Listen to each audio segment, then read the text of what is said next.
او تر اوسه پورې موږ سره هم د خارچې کمبود هم راغلی دی، موږ خارچې هم کمې شوې.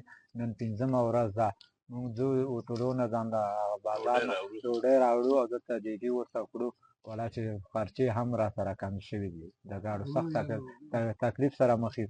او په میچنۍ کې اوبه هم نشته دی، د اوبو غټ تکلیف دی.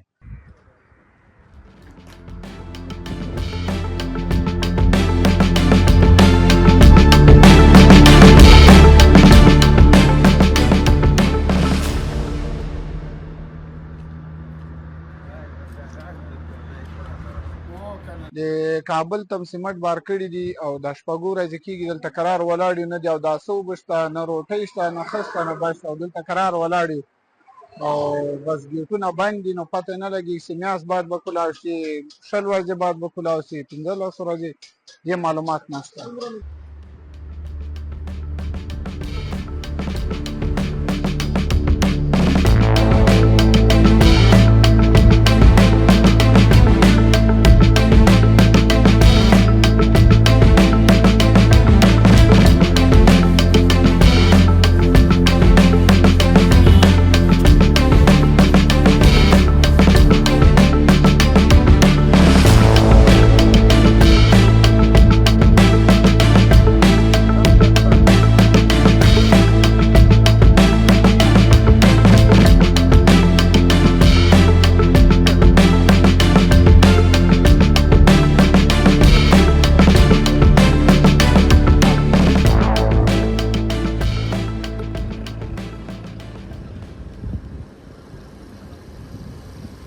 ولا مسلې خو ډېرې دي، ځکه چې موږ د دې بارډر نه ډېر په عذاب یو.